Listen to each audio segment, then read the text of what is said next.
দুর্ভাগ্য আমাদের যে বাংলাদেশের বিরুদ্ধে যারা চক্রান্ত করেছে, করে আসছে, এখনো করছে, এই খরজন্মা মহাপুরুষকে তারা আমাদের মাঝে থাকতে দেয় না, নির্মম ভাবে হত্যা করা হয়েছে।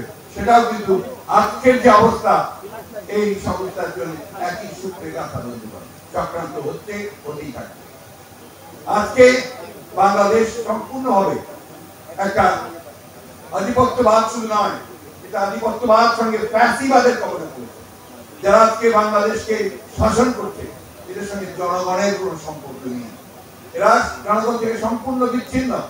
তাই আজকে তারা এই নির্বাচনকে বাদ দিয়ে তারা তাদের মতো করে সেই নির্বাচন করছে। সেই নির্বাচন জনগণ 7 তারিখে বর্জন করেছে, কেউ ভোট কেন্দ্রে যায়নি। এখন আমার নিঃসন্দেহে আমাদের সামনে আজকে আরো কঠিন সময় এসেছে। এই সময়টি হচ্ছে যে এই ফ্যাসিবাদ যারা আমাদের বুকের উপর চেপে বসে আছে, তারা সব দিক দিয়ে রাষ্ট্রযন্ত্রকে দখল করে নিয়েছে, সমস্ত প্রতিষ্ঠানগুলোকে ভেঙে ফেলছে, অর্থনীতিকে ধ্বংসের শেষ পর্যায়ে নিয়ে চলে গেছে। এটা অবশ্য আওয়ামী লীগের চরিত্র। তারা যখনই ক্ষমতায় আসে, তারা এত বেশি দুর্নীতি লুটপাট করে যে তখন সে অর্থনীতি টিকে থাকতে পারে না।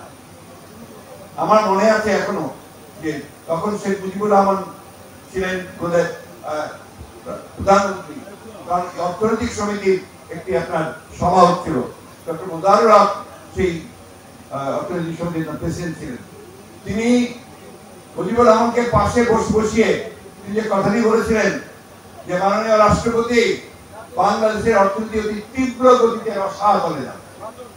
আজকে আবার সেই সময় উপস্থিত হয়েছে যে এখন বাংলাদেশের অর্থনীতি পুরো রসাতলে যাচ্ছে।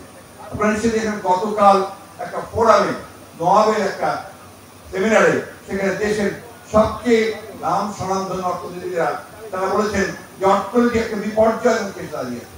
তারা স্বীকার করতে চায় না, তারা সবসময় বলে না অর্থনীতি খুব ভালো আছে, কারণ তাদের দুর্নীতি তো চলছেই।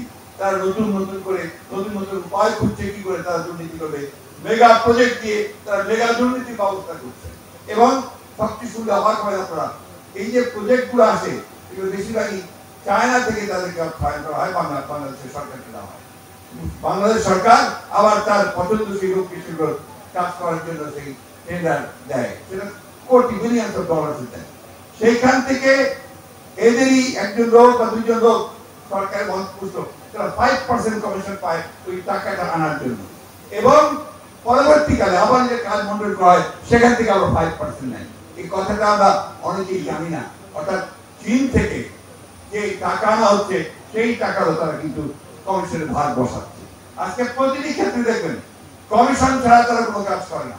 তাই নয়, এখানে কয়েকটা আর্থিক প্রতিষ্ঠান নতুন নতুন তৈরি করা হয়েছে। আমরা জানেন নগদ বলে একটা তৈরি করা হয়েছে, নগদ। এই নগদের টাকা প্রতিটি কন্ডিশন থেকে প্রতি টাকায় 5 পয়সা করে কমিশন পায়। সেই কমিশন কোথায় যায়? সেই কমিশন দেশের বাইরে চলে যায়। আমি কারো নাম বলতে চাই না, কিন্তু এই টাকাও দেশের বাইরে বিশেষ কোনো ব্যক্তির কাছে চলে যায়। বন্ধুগণ, এই একটা দুটো বিষয় নয়। আপনারা দেখেছেন আজকে আমার এক বন্ধু, আমি তো বলে শেষ করবো, কয়েকদিন আগে আমার সঙ্গে দেখা হয়েছিল একটা বিয়ের অনুষ্ঠানে। আগে আমার সামনে আমেরিকার সেই আওয়ামী লীগ না, এটা হচ্ছে আজিজ আর বেনাজিরের আওয়ামী লীগ। তাই এখন আর আওয়ামী লীগ কোন রাজনৈতিক প্রতিষ্ঠান নয়, তারা চরমভাবে ব্যাংকরাপ্ট হয়ে গেছে, তারা দেউলিয়া হয়ে গেছে। তাই সম্পূর্ণভাবে এই সমস্ত দুর্নীতিবাজ, আমাদের উপরে দুর্নীতিবাজ রাজকর্মচারীদের সঙ্গে আঘাত করে তাকে ক্ষমতায় টিকে থাকে। বন্ধুগণ, সবচেয়ে বড় কথা, আমাদের এই বসে দেখে চুপ করে থাকতে চলবে না। আমরা অনেক আমরা ত্যাগ স্বীকার করেছি, অনেকে আমাদের মধ্যে নিহত হয়েছেন, আমাদের অনেক বন্ধু প্রাণ দিয়েছে, 22 জন প্রাণ দিয়েছে শুধুমাত্র একটা বছরের মধ্যে রাজপথে। আমাদের 60 লক্ষ মানুষের মিথ্যা মামলা দিয়েছে, আমাদের প্রায় 27,000-28,000 লোককে 28 তারিখের পরেই গ্রেফতার করে ঢুকিয়ে দিয়েছে। আমাদের দেশনেত্রী বেগম খালেদা জিয়া, যিনি আমাদের সবচেয়ে অনুপ্রেরণার স্থল, তাকে মিথ্যা মামলা দিয়ে সাজা দিয়ে তাকে আটক করে।